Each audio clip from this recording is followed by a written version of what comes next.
smoke this stuff here and you get the so-called munchies, you're hungry. Something is going on inside your body. Hunger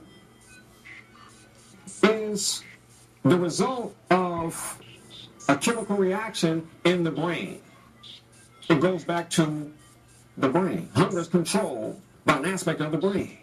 So if you're smoking weed every day and you're getting the munchies, man, I'm hungry, man, let's go get some cookies, let's go get some chips, let's get some Cheetos. What the hell is this stuff doing to your brain? You have a concentrated oil that's going to the liver. And the liver says, I only understand the whole plant. If you gave me the whole plant, I would be fine. If you gave me the whole wheat, I would be fine. But all you give me is the oil from the wheat, and the body's not used to that concentrate. So it has to pull moisture from the tissue to dilute the oil. And once it pulls the moisture, it's also pulling the vitamins, the minerals, amino acids. So it's starving the body, and it's causing the body to go into sympathetic stress reaction. You're hungry? You're forgetting shit. It ain't like you really could remember stuff in the first damn place, but you're forgetting shit. Breath stinking. Lips getting black. Creativity. All of that to get creative? No. Heck no. I don't buy that. So the body, once it goes sympathetic stress, is fighting a crisis. And when you're fighting a crisis, you don't need to eat food if you're running from a fire in your house. You don't need to go to the bathroom because you're going to burn up your behind. So you shut down your excretory system, your reproductive system, and you shut down your long-term memory too. And I know we got a lot of people out there, all people, you know, we're Moors, we're Hebrews, we're Asiatics, we're Rastafarians, and I mean, I know the Rastas, if they gonna see this, I'm like, he crazy. This what's wrong with him. He need to smoke some weed. Sorry, beloveds. Sorry. You cannot go back in time and find the people smoking weed every single day. I just don't remember seeing Imhotep and Ramesses III and the second and Hatshepsut smoking some weed. I just don't remember these things. I don't know where they get it from. I don't remember passing weed around at the Last Supper. Now, we do have the herbal opiates. And a lot of the opiates were used for divination purposes, such as oneiromancy, which is divination pertaining to dreams, for purposes of predicting the future. And that was something that was traditional with the shamans, witch doctors, those type of individuals. And they didn't smoke that stuff every day. They didn't smoke the herbal opiate every day. Now the Rastas smoking stuff every day. Creativity, spirituality, they should be leading the world in creativity and spirituality. And they don't. No offense, I'm just keeping it real. But they don't. It's an excuse, beloved. You cannot give some weed to a baby. He's going to cough and say, I don't want it anymore. You can't give them some alcohol. That burns. I don't want it anymore. They have more sense than to take that stuff. They have a natural reaction. But once you have embalmed this person with preservatives in meat, chicken, fish, dairy, candy bars, sodas, you have embalmed them, which means you have retarded their ability to think. The people are walking around embalming themselves. You got people out there who will say, hey man, the weed is medicinal. Weed is therapeutic, man. It prevents and or heal or cure disease. Well, how come people who smoke weed are dying from cancer and other fatal diseases? You have to understand the process of chemistry. You isolate and concentrate one substance out of a plant. You've made a drug. Isolate the substance you call cocaine out of the cocoa leaf. You have a drug. You isolate the opium out of the poppy seed. You have a drug. You're isolating by heat. You put heat to a leaf, and that causes the moisture to leave, and you're concentrating a substance. And that substance is the oil in the leaf. When we look at these things, and when I look at my clients, I can have people come to me, and I can do blood work on them and and do other types of tests on them and say, why you have so much nicotine in your body? They say, well, I never smoked in my life. And I ask them what types of foods that they eat, and I find out they're buying low-priced food from conventional markets that have pesticides and other fertilizers in them that, of course, have these things in them, nicotine and other things in them. Just the niacin alone that's on your cereal, your commercial cereal's niacin comes from nicotine. Nicotine. This already makes you predestined to want to smoke. And the Native Americans did not smoke tobacco. They brought the tobacco into the mouth, but they didn't inhale. So they blew it out. And it purified and opens your aura. Cigarettes don't do that. Cigarettes close the chakras. It impairs the aura. 1,400 toxic chemicals. Don't make no sense.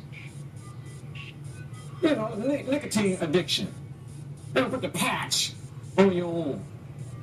We don't control the flow of nicotine. We're going to take the nicotine away from the cigarette, the symbolic white man's penis. We're going to take it away from the cigarette. I mean, that's what it is.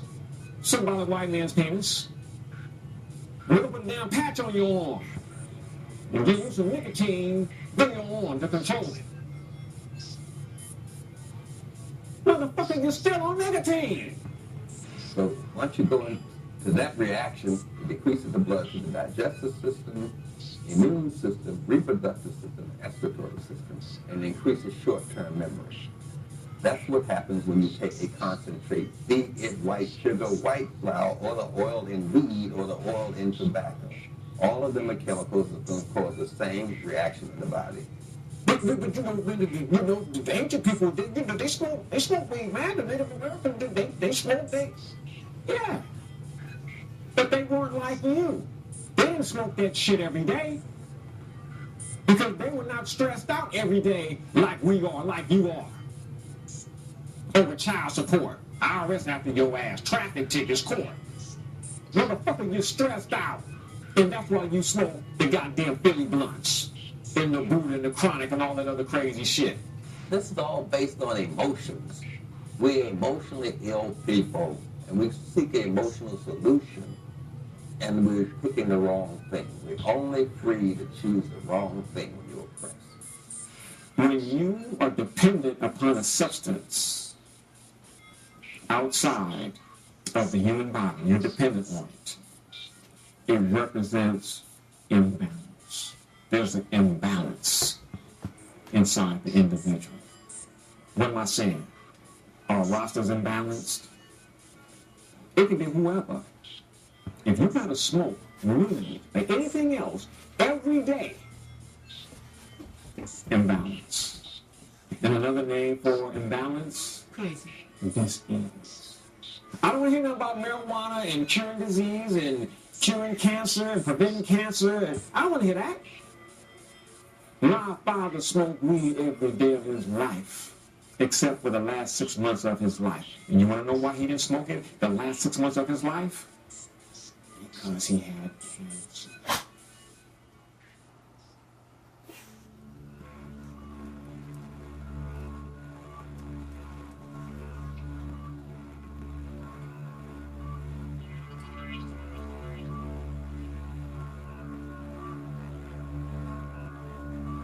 I think one of the largest misrepresentations of truth is this thing about the genes. It's in the genes. It runs in the family. I realized in my family that, you know, almost everybody on my mother's side got cancer of some sort. Almost everybody. And, you know, I went to the doctor and they were talking about how I probably was going to get it. I need to get this prostate check, you know, just before they put that big glove on and stick it down in that lard or whatever it is. They about to, you know, I'm saying, whoa, hold on now. Let's talk about this. You say it runs in my family, I probably have it. But my grandmother and grandfather didn't have it. Their grandmother and grandfathers didn't have it. So when did it start running in the family? And people always talk about, well, you know, Sister Nubia, my daddy had diabetes. You know it run in my family. And I say, well, who told you that? The doctor. And I'll be like, really? And they'd be like, and high blood pressure and hypertension, and they got every name for what they got, and they go and get because their mother and father had it. And this is my belief. I don't believe that those so-called diseases that I know for a fact is food-related diseases or non-food related diseases have anything to do with your genetics. When a child is born and you're looking primarily at people of African descent having their children born, rarely do you see a child bringing on deformities or diseases that the parent has, especially diseases like diabetes or high blood pressure. These things are acquired through the habits of the parents. By the age of 2 years old, parents are feeding their children table food. So the same thing that the mother and the father eats is what the children are going to eat. And the same illnesses that the mother and the father have are what the children are going to have because they're giving them the same type of food. They're building the same type of body.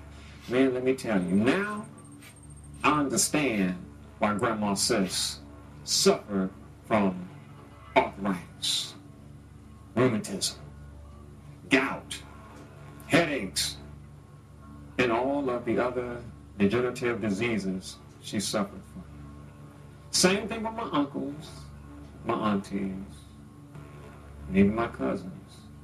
Even in 2014, suffering from the same diseases as the relatives of the 1970s, 1960s, 1950s, and younger. Because it's the same diet. See, that's what we pass down to generations. The same bad diet. Yo, man, diabetes, it run in my family. Well, hell, you make it seem like diabetes got leg and running the damn marathon. What the hell do you mean diabetes running your damn family? No. It's the same inferior, insalubrious diet that runs in your family. The habits of eating greasy foods. It's the habits of eating fried foods. It's the habits of eating lots of meat and no vegetables. Now that's passed on. And I can tell you, I know people who have been, their mother and father had diabetes. Their mother and father even died of symptoms related to diabetics. And the children themselves did not have it because they decided to change their lifestyle. Because they decided to get more into plant-based diet, more into raw foods, more into healing, more into sitting in the sun. I mean, these things that black folks are so afraid of is the very things that keep us alive. Genes are like a blueprint. You get a blueprint for a beautiful house. You go buy the property. You got the land. Go take the genes or the blueprint and lay it on the land. Will you have a house? Somebody got to build that house. The only thing that blueprint is possibilities. Each gene has 10,000 possibilities. A cancer gene, the cancer is only one out of the 10,000 expressions of the cancer gene of what it could be. It's only a cancer gene because that's what you've told it to be right now. You believe in cancer. You believe in it. You heard all about it. It's been in the news for the last, since you've been around cancer. Everybody, gets cancer. You see? Your uncle died from cancer. Your cousin died from cancer. Bobby died from cancer. Cancer, cancer, cancer. So you begin to believe in it. Cancer means retrograde. Cancer means, it's like the crab, cancer the crab. It doesn't walk forward. It walks to the side or back. It's retrograde. Cancer is when you begin to move against your original self. You begin to think and eat in such a way where you're going against the natural law. Retrograde. You understand what I'm saying? It's only a quality. Qualities can easily be changed by your thinking, your eating, detoxification, right? Cleansing and rejuvenation. How could I inherit a disease from my mother if I'm eating the way I'm eating today, that I'm not eating the way my mother ate? And my mother, at the age that where I am now, when she was at that age, she already had 6 surgeries. And my brother, younger than me, 8 years younger than me, died of a massive heart attack. And I don't have that. My brother, older than me, had his foot cut off. My brother, 1 year older than me, died of 2 forms of cancer. My sister is vegetating, living dead right now. And I'm 66. And I don't see that as part of my inheritance, as part of my legacy. Doctors are not associating nutrition with disease.